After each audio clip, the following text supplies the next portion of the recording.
Bienvenidos a Vida Activa, a un nuevo episodio en el que tenemos una invitada muy especial, recién llegada de Boston, Massachusetts, ni más ni menos. Os presento a la queridísima, a la inigualable Raquel Benedé, doctora en bioquímica y medicina molecular. ¿Biología? Biología molecular. Vale, biología molecular. Es que justo se me ha ido la chuleta. Vale. ¿Qué tal estás? ¿Cómo te encuentras? ¿Cómo es llegar desde los Estados Unidos y volver a España después de tanto tiempo? Bueno, pues la verdad siempre es un gusto volver a España. Sí. Al final es mi casa, mi zona de confort, por así decirlo. Así que es duro también hacer el viaje cara para aquí y saber que pues tienes una semanita y tienes que volverte otra vez. Poco tiempo. Pero bueno, merece la pena. Al final organizas así un poco, puedes meter a todo el mundo con calzador para ver a todo el mundo y tal. Pero nada, un gusto. ¿Qué tal se te ha hecho esta semana? Es que, a ver, la gente no lo sabe, pero claro, es que es muy amiga mía. Y acaba de llegar y ha sido directamente, hola, ¿qué tal? Al podcast. Vale, porque tenemos una hora y ni siquiera. Y bueno, yo quería compartir sobre todo con nuestra audiencia. Con nuestra audiencia, pues, joder, es que con la suerte que te tengo de tener como amiga que eres doctora, pues, además que yo estuve apoyándote en tu doctorado y fue el último en ir al laboratorio contigo. Es verdad. Sí. Es verdad. Así que... Ahí estaba despidiéndose. Fíjate. y hombre, es muy especial. Además, tienes muchas cosas que contar y muchas cosas que podemos discutir. Así que nada, quiero que te sientas cómoda, quiero que disfrutes de este momento como una charla normal, una charla de bar. De las que tenemos normalmente, de esas, ¿no? Exacto. Y nada, bueno, para empezar un poquito, para calmar las aguas, ¿qué tal la vida en Boston? Porque ahora mismo estás investigando en la Universidad de Harvard. Y bueno, cuéntanos un poco cómo ha sido este cambio radical. Pues ahora mismo estoy en la Universidad de Harvard, pero estoy trabajando en un hospital, que es el Hospital General de Massachusetts. Y nada, pues Boston tiene como varios hospitales que están asociados a la Universidad de Harvard, a la Facultad de Medicina. Y el cambio, la verdad, es que bastante grande. O sea, ya no solo a temas de investigación, sino pues que tienes que empezar una nueva vida ahí, pues las costumbres son diferentes, la gente es diferente, la forma de trabajar es diferente y pues eso, las técnicas son diferentes y pues bueno, cuesta. Al principio con bastante ilusión, dices, bueno, jolín, es una experiencia, ¿no? Entonces dices, está guay, lo que pasa es que al final es un reto. Llegar ahí, tampoco sabes qué se espera de ti y si vas a poder dar salida a todo. Entonces, los primeros meses son un poco de incertidumbre, de claro, no sé si voy a ser capaz, no sé si podré adaptarme y a la vez quieres producir, porque al final dices, jolín, tengo una formación que tengo que ser capaz de producir. Entonces hay como una balanza de decir, pues tengo que producir, pero estoy adaptándome. Y como estoy adaptándome, no puedo producir todo lo que yo quisiera. Entonces tienes que ser un poco, pues, darte un poco de cariño a ti mismo. Sí, y tener paciencia sobre todo contigo mismo, ¿no? Y no estresarte al principio, ¿no? Siempre cuando llegamos a un trabajo nuevo, lo primero que pasa es que no viene mucha información de golpe y es un estrés, intentas quedarte con todo y aunque ya has trabajado de eso, ya solo el ambiente nuevo, conocer dónde están las cosas, a los nuevos compañeros, cómo trabajan, los nuevos procesos, pues es complicado, ¿no? Eso es como un reto y al final pues lo que hay que saber dónde está uno, desde dónde empiezas, pues tienes que adaptarte primero. Entonces lo primero, hablarte con un poco más así pues de cariño, de decir, vale, sabemos que quieres hacer mucho aquí, que has venido pues a trabajar, porque al final vas ahí a trabajar, a investigar y a dar lo mejor de ti, pero tienes que saber desde dónde empiezas y decir, vale, bueno, pues primero tengo que adaptarme, tengo que saber dónde están las cosas y tal. Claro. Y entonces eso al principio pues siempre cuesta un poco, pero bueno, ahora ya mucho mejor. Eso fueron los 2 primeros meses un poco más complicados, ¿no? Toma de contacto, hacerte a la gente, hacerte al acento de inglés también. Y bueno, acento cerrado, ¿no? Acento cerrado y muy rápido. Sí. A 200 kilómetros por hora hablan. Qué complicado. Pero bueno, al final pues te curte también, te hace. Y luego ves que eres capaz. O sea, cuando te mudas dices, no sabes que vas a ser capaz de todo lo que realmente al final terminas siendo. Pues por todos los trámites surgen a veces pues inconvenientes en muchos sentidos y al final ves que resuelves. Y muchas cosas que pensabas que no ibas a poder resolver, igual si me lo plantean hace un año, digo, igual no. Pues claro, al final resuelves. y luego echas la vista atrás y dices, jolín, pues mira, he sido capaz de hacer esto y tal. Entonces como que pues te va curtiendo poco a poco. Claro. Y luego pues terminas un poco pues como orgulloso de decir, mira, ¿ves? Pues esto ya sí. no me da miedo. O sea, dentro de las expectativas que tenías antes de irte, a cómo lo ves ahora, ¿qué tal? ¿Cómo lo ves? A ver, yo lo veía de una forma bastante, quizá no objetiva, pero tampoco lo veía como si eso fuera en plan, wow, la oportunidad de mi vida, va a ser genial, va a ser la leche, ¿no? Yo lo veía con una buena oportunidad, pero lo miraba con mucho respeto. Y yo creo que al final, pues, no ha sido más fácil de lo que yo creía, pero no se me ha complicado más allá. Vale. Entonces, quizá lo miraba de una forma un poco realista o me había preparado en mi cabeza un montón de cosas que podían pasar. Y entonces ya pues iba un poco preparada y hemos sabido más o menos gestionar. Claro. Y bueno, yo porque te conozco ya sé que has tenido experiencias similares, que te has ido a trabajar, a investigar a otras partes. Has estado en Alemania creo que 2 veces. Eso es. No sé si a algún lado más. Bueno, has estado sobre todo aquí en Madrid investigando en la Complutense. Y bueno, ¿qué cambio lo ves con las experiencias que has tenido? ¿Qué diferencia, por ejemplo, una universidad tan prestigiosa como Harvard con respecto a las demás? Pues sobre todo el sitio. O sea, desde que pones un pie ahí a veces te hacen como muy consciente de dónde estás, ¿no? De dónde estás y la calidad de la investigación que se espera. Sí. Quizá en otros sitios no. Pero sí que me he dado cuenta que a veces Europa hay muy buenos centros y no tienen nada que envidiar. De hecho, hay muchos europeos trabajando ahí. O sea, no son americanos los que están trabajando en Harvard. Hay gente española. De hecho, en mi laboratorio pues hay otra chica española también. Qué bueno. Y hay gente, pues hay también un chico de Alemania. O sea, hay gente de todos los sitios, ¿no? Entonces, como que el talento no solamente viene de ahí. Sí que viene un poco, pues, la financiación, la clase de técnicas que se pueden utilizar ahí, pues son como un poco diferentes a las que se pueden utilizar aquí. O sea, intentan trabajar igual con algo un poquito más puntero. Pero sí que es verdad que en muchos aspectos, pues tampoco tiene nada que envidiar a muchos centros que hay en Europa. Sí, en términos de financiación. O sea, Claro. y la financiación es importante. es otra historia y eso es muy importante, no solamente para las técnicas que se pueden hacer, sino para tener a la gente que está trabajando contenta. O sea, al final te sientes más valorado, ¿no? Si al final pagan de acuerdo a tu formación, a tu esfuerzo y...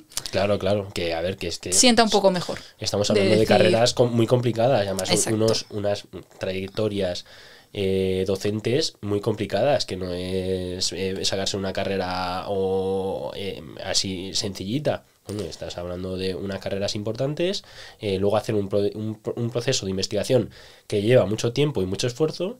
Y claro, eso se tiene que valorar porque luego tiene unos resultados que benefician a la sociedad que son muy importantes y que eso normalmente es. no nos damos tanto cuenta porque no es algo tan inmediato, es más a futuro, ¿no?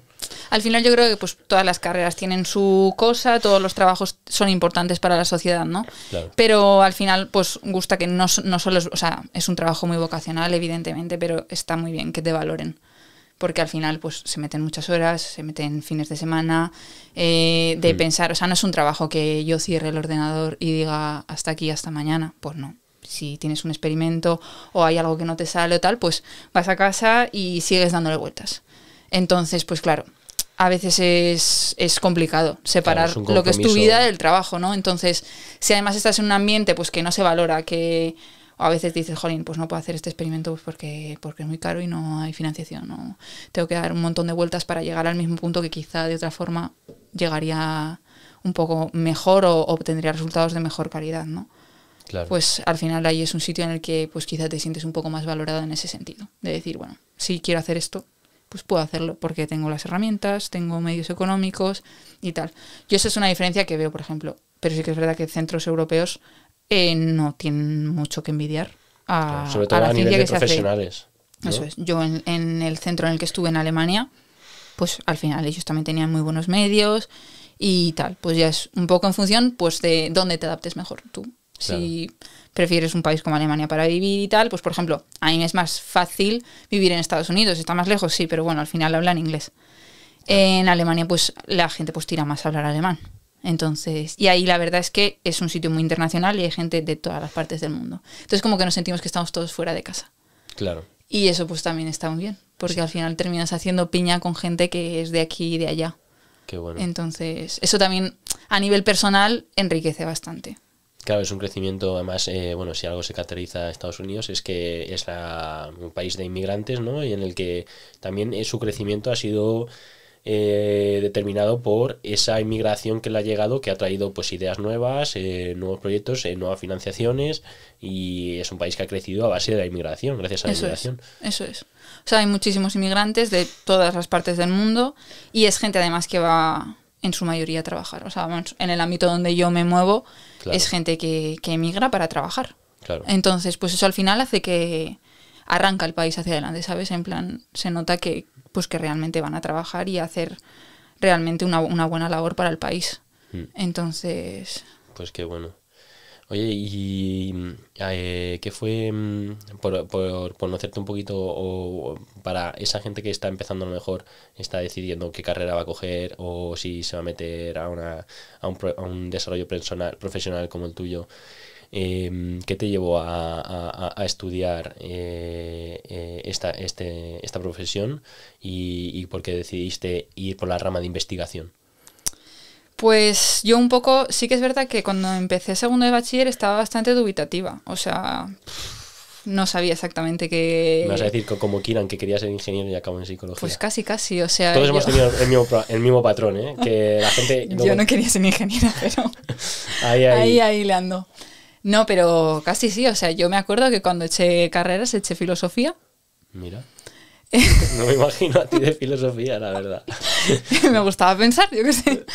Eché filosofía. Eché INEF también. Sí, porque, bueno, y eso es otra rama que no he presentado de ti, pero es deportista, haces atletismo desde toda tu vida prácticamente. Sí, empecé como a los 11 añitos. Bueno, tampoco toda mi vida. Empecé ya un poco, pero bueno, sí llevo tiempo. Sí.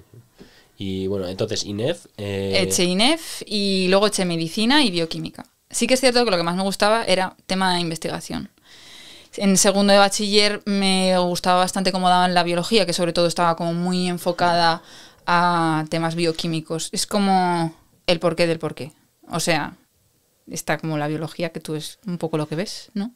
Sí. Pero luego está el sistema de biología molecular, yendo un poquito más como a cosas pequeñitas que pasan dentro de un organismo. Bueno, yo creo que también lo he dado, ¿no? En bachillerato. Dicho así.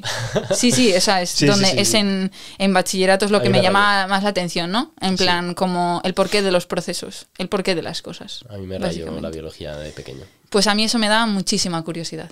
O sea, creo que lo que me llevó a hacer investigación fue la curiosidad. Qué bueno. En plan, la curiosidad del porqué de las cosas, de ¿y esto por qué? Y entonces es algo que vas como tirando. Sí que es verdad que cuando empecé la carrera los primeros años fueron un poco áridos, de decir, ¿dónde me he metido? Porque sí que ves mucho, ves química inorgánica, ves así como cosas que no ves relación, ¿no? Y son asignaturas un poco áridas. Y dices, bueno, esto no sé yo si es. Pero luego ya conforme te vas especializando y sobre todo vas viendo como una relación entre lo que es la vida y lo que ocurre, pues tema enfermedades y tal, y cómo se ve a nivel molecular, pues una enfermedad de lo que sea. Entonces ahí ya sí que ves también el potencial pues de ayudar a la gente, de que al final la ciencia es algo necesario en muchos ámbitos. Claro. Entonces ahí empiezas a ver como la relación. Y ya es una mezcla entre la relación y el poder de decir, jolín, esto realmente es útil, con la curiosidad. Y al final es como que la ciencia, pues eso a mí me va como alimentando la curiosidad. Entonces cuando yo empiezo pues un proyecto de investigación, mi jefa lo decía antes, mi jefa de mi doctorado aquí en España, siempre me lo dijo, dice, cuando empiezas la investigación y realmente es algo que te llena, es como un libro que no puedes dejar de leer. O sea, te vas a casa y piensas en el siguiente experimento porque quieres como y saber más y ir tirando del hilo para ver dónde termina la historia, ¿no? Y saber un poco el porqué de la investigación que tú estás haciendo y ver un poco cómo se relaciona lo que tú estás estudiando. Entonces al final es algo como que engancha. Entonces sí que es cierto que es algo que un poco, pues, no sé si vocacional o que te tiene que realmente interesar. Eso es muy importante. Al fin y al cabo, todos alguna vez hemos pasado por algún trabajo que es lo que estás deseando es que acabe la jornada y que tengas ya tu tiempo libre. Pero lo que me dices de seguir la curiosidad, que se vaya incrementando a medida que vas avanzando en la investigación, o sea, qué mejor que eso. O sea, muy pocos tienen ese privilegio de disfrutar en su trabajo de esa manera. Es muy importante. para meternos un poquito en tu investigación, bueno, en tus investigaciones que has realizado, ¿nos puedes un poco de manera sencilla contar cómo fue tu trayectoria en las investigaciones? O sea, de qué empezaste a investigar y como para meternos un poquito más en materia, ¿vale? Porque yo lo tengo aquí. Lo siento, no me lo he leído. Hoy he intentado meterle un repaso, es imposible, de verdad, ¿eh? Como pisapapeles está bien, ¿no? Ya está. Bueno, está bien, el libro mola, la portada me gusta, pero lo he intentado leer y claro, yo no tengo, desde fuera pues no se ven los conocimientos, pero para que nos cuentes y que la gente conozca qué está haciendo una investigadora como tú, ¿nos podrías contar un poco lo que puedas? Porque imagino que habrá cosas que no se pueden contar, obviamente. Bueno, tampoco tengo ningún secreto. Bueno. Pero ahora es cuando no me dejan volver a entrar a los Estados Unidos por desvelar secretos de Estado. No. Pues yo empecé con esta historia más o menos pues cuando iba a terminar la carrera. Entonces a mí me llamaba sobre todo, no me llamaban temas tan profundos quizá como el donde estoy ahora, que ahora me he metido en algo un poquito más profundo a nivel de pues mecanismos de enfermedad y tal. A mí me llamaba mucho tema, pues sobre todo tema de obesidad, de enfermedades cardiovasculares, así. O sea, algo que tuviera que ver un poco con nutrición, que me interesaba bastante la nutrición, con las enfermedades que se desencadenaban pues del estilo de vida. Entonces, una línea de TFG que me ofrecieron, de las muchas que tenía para elegir, pues era de obesidad e hígado graso. Entonces, pues me pareció bastante curioso. Y empecé con ello. Y desde entonces hasta ahora, casi con el hígado graso a muerte. Sí, al fallo. Entonces, pues empezamos al principio. Cuando yo llegué a ese laboratorio me dieron a elegir entre dos cosillas para hacer el TFG realmente. Es cuando empecé en el laboratorio y me dieron a elegir entre dos cosillas. O repetir algo que estaba ya hecho, pues al final es como un TFG, ¿no? O arriesgarme un poco y empezar un proyecto nuevo. Entonces, ¿podía salir o no salir? Hiciste lo primero. Y yo dije, la caja. La caja. Entonces, pues elegí empezar algo nuevo, pues porque me daba curiosidad. O sea, yo no quería saber de antemano qué iba a salir o qué no iba a salir, ¿no? Sino que quería pues empezar un poco algo nuevo. Eso determina mucho. O sea, eso ya es decir mucho a una persona, porque el camino fácil era hacer algo ya hecho. De verdad, de verdad. Pero dije, bueno, hemos venido a jugar. Entonces, yo tampoco sabía y por aquel entonces que yo quería hacer un doctorado y ni un máster ni nada. Yo iba a hacer el TFG y iba a decir... Sí. Adiós. Y probablemente me iba a cambiar a otra historia. Entonces, pues el trabajo estuvo como enfocado en hacer un modelo animal que intentara imitar la enfermedad tal y como ocurre en humanos y sobre todo intentar aproximar un poco al estilo de vida de, pues ahora mismo la gente que pues toma productos ultraprocesados, azúcares, alcohol, fines de semana, como una combinación entre las dos cosas, que al final es lo que acaba produciendo la enfermedad, yo creo, porque hasta entonces pues como que esa enfermedad estaba dividida entre alcohólicos y gente que tenía obesidad, por así decirlo. O sea, estamos estudiando cómo afecta el alcoholismo y la obesidad en las enfermedades... en el hígado, en el desarrollo de hígado graso. Okay. ¿Vale? Entonces, un poco también el estilo de vida sedentario y tal. Pues es un poco lo que pasa hoy en día, ¿no? Entonces, lo que se había visto y lo que cuando yo empiezo a leer y tal sobre el tema, pues se ve que es una enfermedad silente, que la gente al final cuando la termina manifestando ya tiene un estadio bastante avanzado, que es pues prácticamente fibrosis, cirrosis y al final puede llegar a cáncer de hígado, ¿no? Vale, fibrosis y cirrosis quiere decir que al final voy a explicar de una forma un poco más sencilla. Hay daño en el hígado, vale. Entonces las células del hígado mueren y entonces el hígado al final es como muy importante, ¿no? La estructura del hígado es muy importante para mantener la función. El hígado realiza una cantidad de funciones muy variadas. En plan, y suple a otros tejidos, ¿vale? Tiene comunicación con muchos tejidos. Vale. Entonces, cuando estas células mueren, como que se empieza a perder la estructura del hígado. Desde siempre es como en biología molecular tal, estructura igual a función. Si pierde estructura, pierde función. Entonces, estas células como que no puede haber un reemplazamiento de estas células tan rápido como ocurre su muerte, por así decirlo. Entonces, para mantener la estructura, al final, el hígado desarrolla un tejido cicatricial para rellenar esos huecos. Es como cuando tú te haces una herida, pues es lo mismo, pero bueno, lo que pasa es que al final ese tejido cicatricial no es funcional. ¿Por qué? Porque lo único que hace es rellenar esos huecos. Vale. Pero no es algo como funcional. Entonces, pues, el hígado se endurece, aparece pues otras complicaciones de hipertensión, y eso desemboca al final a un estadio en el que el hígado pues es una cicatriz, realmente. O sea, se ha preservado un poco la estructura, se han rellenado huecos y tal, pero es una cicatriz, no... Estamos hablando de que una persona con esos malos hábitos, unos hábitos sedentarios que prolongado mucho prolongados en el tiempo, o sea, no de, oye, me he ido me he hecho botellón, tal, no sé qué, bueno, a ver... No hasta ese punto, pero por ejemplo, nosotros a veces investigaciones que hacemos de pues una dosis muy alta de alcohol ya provoca una acumulación de grasa en el hígado. Luego esa grasa se resuelve. El hígado es capaz de manejarlo, ¿no? Pero ya hay un daño. Entonces, al final, pues es algo que entonces, es un inicio. Aquí podríamos a lo mejor desmentir el mito, a lo mejor, o esa percepción a lo mejor que la gente tiene de que como consumo alcohol regularmente, mi hígado se ha acostumbrado al alcohol. Totalmente. Y trabaja bien. Y es todo lo contrario, o sea, el hígado está soportando ya y se va machacando y machacando y machacando. O sea, tu hígado no se acopla al alcohol y al consumo de, pues eso, también comida rápida y tal. Eso lo va machacando, no se puede adaptar a eso. No. Exactamente.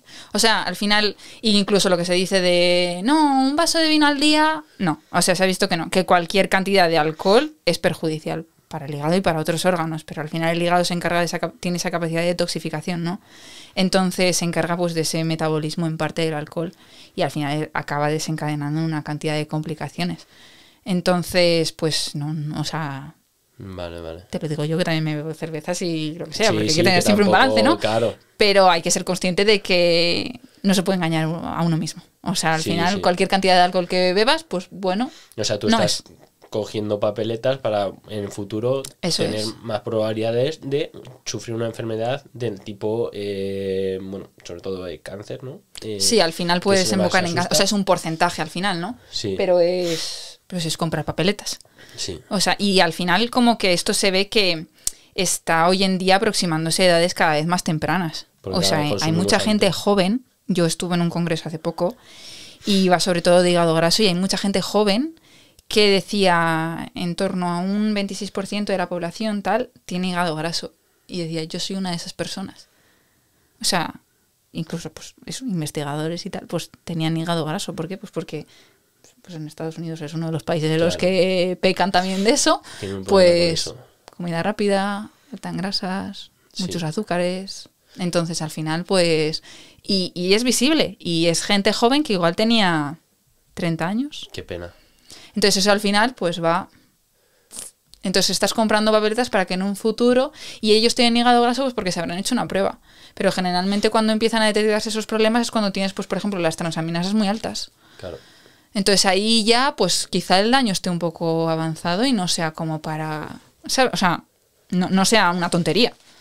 Entonces sí que se ha visto que los primeros estadios pues son reversibles, pues con cambios de alimentación, con ejercicio y tal, pues se puede revertir. Pero una vez llegas a un estadio de fibrosis y luego hay otras complicaciones, pues claro, cuando no es por alcohol quizá y es también por comer mal, pues tienes complicaciones cardiovasculares. Tienes una inflamación en el tejido adiposo, unos depósitos de grasa que no es una grasa subcutánea, sino que es una grasa visceral. Entonces, pues ya afecta a unos procesos metabólicos que ya es un poco más complicado. Tienes problemas pues con la insulina, te puedes desarrollar diabetes. O sea, hay unas complicaciones secundarias que no solamente es el hígado, sino que al final es un todo, o sea, es una enfermedad sistémica al final. O sea, la enfermedad de hígado graso termina siendo sistémica. Tienes problemas en los músculos, pues empiezas a perder masa muscular. Entonces eso desencadena una cantidad de complicaciones que pues no somos conscientes de todo lo que lleva detrás. Que igual dices, bueno, no pasa nada. Bueno, pues a veces sí. O sea, a veces pasa. ¿Os ha quedado claro? ¿O creéis más? O sea, ¿necesitáis más razones para...? Hay razones, pero a mí la gente me dice, entonces tú no bebes nada, ¿no? Y yo digo, a ver, hay que tener también un balance, ¿no? O sea... Soy consciente qué pasa cuando bebo, pero obviamente esto tampoco me quita de beber. Tampoco vamos a empezar. Que todos vamos a morir. De algo hay que morir, jefe. Pero claro, hay un balance, ¿no? O sea, sí que es verdad que pues hay gente que se le va mucho de las manos. Sí, y luego se ve de mayor que está destrozado. Eso es. Es una pena. Y luego las complicaciones ya no es tanto que a lo mejor te vayas al hoyo antes de tiempo, que también, pero que van a tener una calidad de vida que va a ser para decir, mira, para esto me piro. Porque es un... O sea, no es solo el tiempo, sino la calidad. Y es muy importante la calidad. Entonces, tú quieres disfrutar ahora... Es que se disfruta igual sin alcohol. O sin comer rápido, o sin comer comida rápida. Se disfruta igual o mejor. ¿Sabes? Pasa que, claro, es muy fácil caer en la comida rápida. Es muy fácil caer en el alcohol. Todas estas cosas que siempre son perjudiciales es lo más sencillo. Pero luego,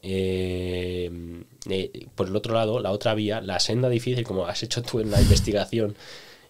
da mucho más frutos y es una senda mucho más bonita en el largo del tiempo. Al principio lo ves la foto y dices, joder, no, así prefiero, a primera vista prefiero la otra. Pero es que esas cosas hay que saber cada uno cómo, qué responsabilidades va a tener que afrontar en el futuro.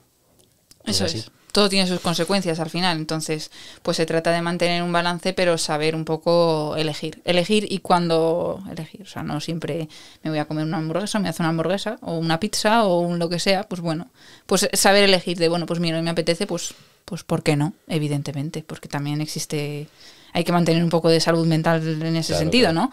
Pero tampoco puede ser un constante. Claro. Y a esa gente, por ejemplo, que a lo mejor lleva ya tiempo llevando malos hábitos y pues decide cambiar, ¿va a notar mejoras de cara a futuro? O sea, ¿realmente ya le merece la pena? Hombre, depende de qué gente hablamos. O sea, por ejemplo, si estamos hablando de enfermedad de hígado graso y estás en un estadio de cirrosis, pues difícilmente, porque hay estadios muy lejanos de la enfermedad que no son reversibles. Vale. Si estamos en un estadio de hígado graso, pues sí. O sea, hay estadios que son totalmente reversibles, eso sí. Se ha visto realmente que los cambios de alimentación y el hecho de empezar a hacer actividad física consiguen revertir o sea, disminuyen el porcentaje de grasa en el hígado, pero estudios en animales y estudios en pacientes se ve que disminuyen muchísimo la grasa en el hígado y al final pues llegas a recuperar. Pero esa es la senda difícil, o sea, es lo que dices, o sea, no vale decir como ensalada un día y hamburguesa 5, no. Sí que es verdad que no puedes pasar del todo a la nada, ¿no? Pero es cuestión de ir introduciendo pues pequeños cambios en esos hábitos y sobre todo que tengas una adherencia, o sea, que el paciente tenga una adherencia a esos hábitos. Uno no puede pasar de comer hamburguesa todos los días y cenar pizza a comer ensaladas, porque no vas a generar una adherencia, o de hacer 0 de deporte a machacarse en el gimnasio todos los días. Pues no, hay que crear hábitos, pequeños pasitos, de forma que la persona vaya viendo como un poquito de mejora y con esa mejora vaya pudiéndose comprometer con nuevos esfuerzos. Claro. ¿No? Entonces se va como pues poquito a poco en ese sentido, pero totalmente, o sea, al final es el camino. Y ahora el problema es que como que buscamos mucho pues la inmediatez de todo, ¿no? Entonces, muchas de las investigaciones que hacemos nosotros es intentar encontrar pues como una ruta, algo, y al final es como que la gente parece que está buscando como la píldora mágica.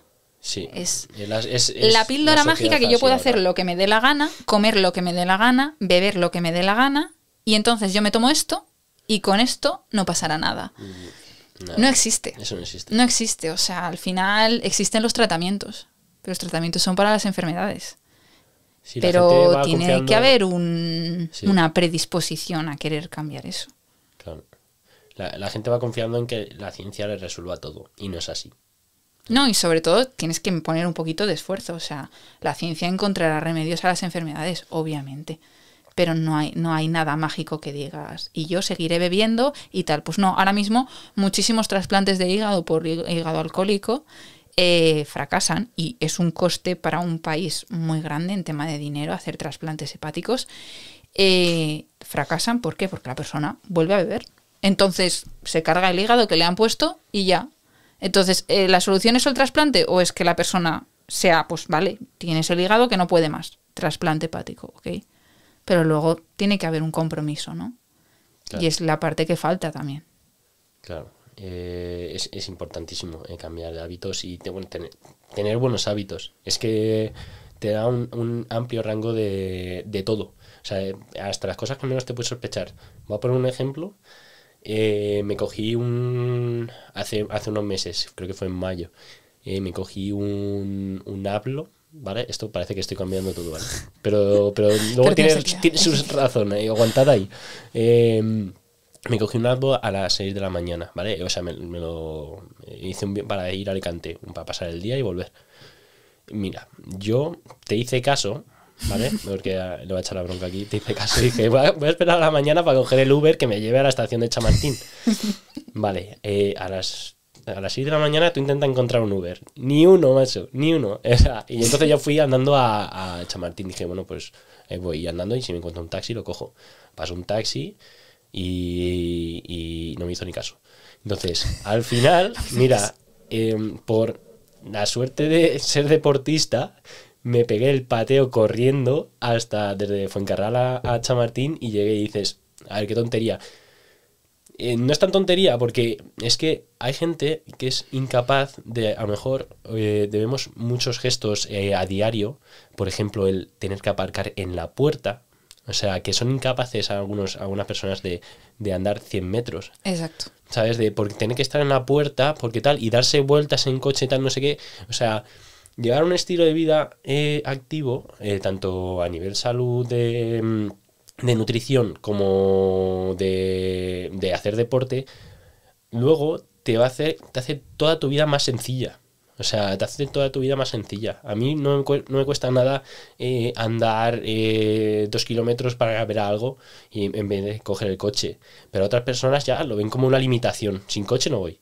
O sea, entonces esto es muy importante para todos, ¿no? Entonces, bueno, quería hacer la puntilla. Ya te dejo, perdona. ya olvidamos ese tema, ¿no? No, ¿Te acuerdas? ¿Aún te acuerdas? ¿Te acuerdas? Quería, bueno, ahora cambiar un poquito y que nos cuentes cómo se realizan los procesos de investigación. ¿Vale? O sea, cómo se hace, o sea, cómo es el día a día de una investigadora. Del tema de, por ejemplo, los ratones, hacer las pruebas con ratones, seguir el método científico, ¿no? Pues un poquito eso. ¿Cómo es un día a día de una investigadora? Bueno, el día a día puede cambiar mucho el día a día, la verdad.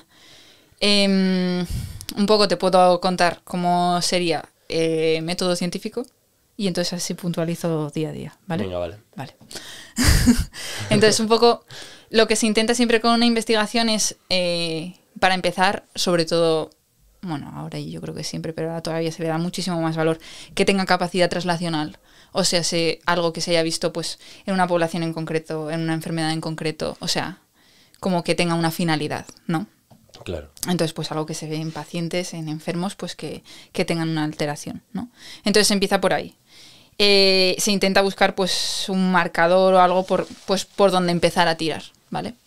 Entonces primero planteas una hipótesis y tienes que verificar si esa hipótesis es cierta. Vale. Para verificar si esa hipótesis es cierta, pues puede haber hay gran cantidad de procesos.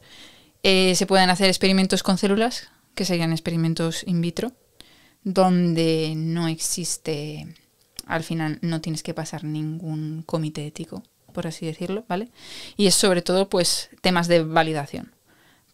Pues como para empezar a testear, está muy bien el hecho de trabajo con células, ¿vale? Hay muchos tipos de células madre, pues al final se trabaja sobre todo con líneas celulares, ¿vale? No voy a entrar más en detalle porque al final ya... Sí, pero a grano. Trabajo con células. Sí. Entonces, una vez tú ya como que tienes suficientes pruebas de que eso ocurre así, o sea, pues que tienes datos de pacientes, has validado también pues tema células de que eso puede ocurrir así, pues puedes plantear, sobre todo en las investigaciones que hacemos nosotros, pues un modelo in vivo. O sea, en nuestro caso lo que hacemos a veces... Bueno, lo que solemos hacer es un modelo en ratones. Ahí ya tienes que pasar pues un comité ético, pues porque evidentemente pues temas bienestar animal y tal, pues eso tiene que pasar, los procesos que se van a hacer in vivo, pues tienen que pasar por un filtro, por así decirlo. Sí, hay que cumplir unos requisitos hay éticos. Hay que cumplir unas prácticas. Tú tienes que estar entrenado para trabajar con los animales. No se permite que el animal sufra ni nada de eso. Entonces, pues eso, las prácticas que hay que hacer con ellos pues son bastante estrictas. Eso es bastante importante y toda persona que trabaja con animales, pues eso tiene que pasar una formación previa para eso. Entonces tú puedes hacer pues unos modelos, lo que van a intentar reproducir, esto estoy hablando de mi rama de investigación, ¿vale? Sí. Van a intentar reproducir un poco la enfermedad, rasgos de la enfermedad. Entonces, pues para eso pues tienes que tratar a los ratones. En mi caso, por ejemplo, si estoy estudiando hígado graso, por comer una dieta alta en grasas y tal, pues a los ratones se les alimentaría con una dieta alta en grasas. Si es hígado graso alcohólico, pues se les alimentaría se les suplementaría con alcohol. Vale. En el agua. Entonces, pues es tratamiento de estos animales. Luego, evidentemente, pues tienes que analizar que esos animales están representando un poco lo que ocurre en humanos, ¿no? Y una vez tienes eso bien representado, pues hay diferentes caminos a seguir. Uno de ellos es, si no sabes cómo está ocurriendo exactamente la enfermedad o quieres validar uno de los caminos por los cuales esa enfermedad está ocurriendo, pues se estudia lo llamado pues, rutas metabólicas, rutas, procesos inflamatorios y tal. O sea, ver cómo está ocurriendo, ¿no? Vale. Y eso se estudia pues en estos modelos animales. Luego también puedes utilizar ese modelo animal para poder probar ciertas terapias. Pues bloqueantes de ciertas proteínas o... Es para simular como... Bueno, como si fuera un tratamiento. Un tratamiento o si esa ruta se puede utilizar como una diana terapéutica, por ejemplo. O sea, vemos que esta ruta está induciendo daño en el hígado. Entonces, podemos utilizar esto. Esta ruta se puede utilizar como una diana terapéutica. O sea, el hecho de activar o bloquear el camino que está tomando la enfermedad, digamos, en este sentido, puede cambiar el curso de la enfermedad. Entonces eso también lo puedes probar en el modelo in vivo, ¿no? Vale. En el modelo de los ratones. Y también para temas de pues los caminos que toma la enfermedad, si quieres pasarlo a algo un poquito más reduccionista, pues utilizarías células. O sea, al final, las células es un modelo siempre mucho más reduccionista. ¿Por qué? Porque solamente tienes células y las células generalmente pues, son células que provienen de un linaje. Son células hepáticas, puedes hacer cocultivos de células de distintos órganos, pero vamos, es un modelo reduccionista. En un modelo in vivo, pues como puede ser un ratón, pues tienes una interacción ya entre los órganos, ¿no? Entonces se aproximaría más. Claro, pero tienes que justificarlo muy bien, el hecho de trabajar con, sí, que no, a ver, porque al fin con los animales. Pues eso, se sacrifican muchos animales para cualquier investigación que vaya por esa vía y se tiene que justificar bien que eso no puede es. ser. Y se justifica tanto los procesos que se realizan con los animales, pero súper detallado. Todos los procesos, o sea, los animales están totalmente controlados y luego aparte también se justifica el número de animales que se van a utilizar. Entonces tienes que reducirlo todo al mínimo. O sea, al mínimo que te dé lo que tú quieres ver. Por ejemplo, si necesitas 100 ratones para demostrar algo que sea de A a B, te dicen 100 ratones. Si necesitas 100 ratones para demostrar esto, por ahí no. O sea, tienes que intentar reducir ese número bastante. No puede ser que de repente solo veas diferencias si tratas 100 ratones. Vale. Y si tratas 5 y 5 no ves nada de diferencias, pues intenta tirar por otro lado porque quizá por aquí no es. O sea, hay que justificar bastante bien el número de animales que se van a utilizar con los procesos que se van a hacer y sobre todo qué esperas obtener de eso. O sea, cuando pasas ya a trabajar in vivo, pues tienes que tener bastante claro lo que quieres ver. No puedes decir, yo le voy a dar esto y a ver qué tal. No, más o menos tiene que estar tal. Vale. Entonces, en mi caso, pues mi día a día se basa en... Yo trabajo con células y trabajo con animales también. Entonces, pues las células pues hay que también tratarlas para ver un poco pues por dónde tira la enfermedad en el sistema este reduccionista. Pues de todo. Te puedes tirar en cultivos celulares pues 1 hora, 2 horas, en función de lo que duran los tratamientos, ¿no? A veces hay tratamientos en células que son 6 horas, pues sabes que ese día te vas a ir tarde. Y en animales lo mismo. Pues hay tratamientos con animales que duran meses, hay otros que tienes que hacer varias cosas en el mismo día. Entonces es un poco eso. Luego una vez obtienes, pues o bien los tejidos y tal, pues se hacen determinadas pruebas pues para analizar activación de genes o la no activación, vamos. Que regula qué y tal, pues se hacen distintos experimentos. Puedes hacer muchísimos. Eso así un poco tema básico. Vale. Y luego ya puedes hacer pues muchas cosas más chulas. Depende de por dónde... Hombre, se puede desarrollar, la investigación imagino que se puede desarrollar. Es muy amplio. O sea, lo que puedes hacer es muy amplio, depende de lo que quieras hacer. A lo Entonces, mejor se te va abriendo el abanico a medida que vas avanzando. Y exactamente. dices, joder, Sí, ya sí, esto se sí. me sale de mi Sí. espectro, lo que puedo llegar a gestionar yo. Sí. Entonces, claro, eso es, pues, se pueden hacer experimentos muy básicos también y también se pueden hacer experimentos, pues, más complicados. O sea, un poco más, pues no sé. Yo, por ejemplo, aquí en España, pues trabajaba con cosas un poquito más básicas, de pues más descriptivas y tal. Y ahí en Estados Unidos, pues lo que mola mucho, pues los genes, editar genes, quitar genes, poner genes, cambiar genes, modificar genes. Ya ves. Eso es lo que va mucho en Estados Unidos. Entonces ahí pues son procesos que quizá para el que lo está haciendo de rutina no es complicado. Para alguien que ha estado en procesos un poquito más descriptivos, pues dices, vale, pues Complicado. es un paso más allá, ¿no? Dices, Sí. vale. Entonces la cantidad de cosas que se pueden hacer, pues es amplia. Qué bueno. Están los estadounidenses obsesionados en encontrar la píldora que les quiten los problemas de la alimentación. Y el gen, en plan, y este gen, y si quitamos este gen, y este gen, y este gen, Sí. y entonces hacemos esto y modificamos este otro, sí, a veces es un poco así. Pero es, o sea, al final como que es útil, ¿no? Porque la información a veces está escrita, también la información se puede modificar. Qué bueno. Entonces, Bueno, lo ha explicado fenomenal, la verdad. Lo entendía un poco así. Como me esté escuchando algún científico dirá, igual no es así del todo. Que nos lo digan en los comentarios. Que nos lo digan en los comentarios. Pero un poquito ya... para simplificar, pues, y que nos entendamos todos, que si no esto, si no, no te va a ver nadie. No, no, vamos, a mí estoy muy contento con este podcast. Yo creo que lo va a ver mucha gente, de verdad. O sea, esto va para arriba. Bueno, por ir acabando, porque tenemos poco tiempo. ¿Cómo te gustaría que se desarrollase tu carrera como investigadora en el futuro? ¿Cómo lo ves a nivel... Bueno, me gustaría, pues estoy luchando para alcanzar esto, porque al fin y al cabo también a lo mejor muchos investigadores a lo mejor puede ser que se queden metidos en un laberinto del que no saben salir, porque claro, como es tan complejo, tú estás avanzando en algo que nadie conoce. O sea, es algo como, pues Einstein cuando estuvo desarrollando sus teorías se metió en tal y bueno, pues un poco en este lío, tampoco me quiero liar. Sí. Es complicado. O sea, sí, hay gente que entra en bucle, evidentemente. Quizá no en laberintos sin salida, pero en bucle. Y al final yo creo que hay que tener una visión un poco amplia de lo que es. O sea, tú, al final cuando tú investigas puedes estar centrado en algo, yo me gusta hacer así, algo pequeñito, ¿no? Sí. En plan, yo estoy investigando esta proteína en esta enfermedad. Pero es que la proteína en esta enfermedad no es la causa de todo. Entonces yo, desde mi visión de persona que tampoco lleva, o sea, toda la vida en ciencia, quiero decir, soy joven, me siento joven, ¿vale? Eres joven. Soy joven. Eres joven, pero con una trayectoria larga porque has sido muy buena. Entonces, yo creo que el problema está cuando entras en bucle y piensas que lo que tú estás... o sea, no tienes una visión amplia, ¿no? De decir, esta proteína no es el causante de todo.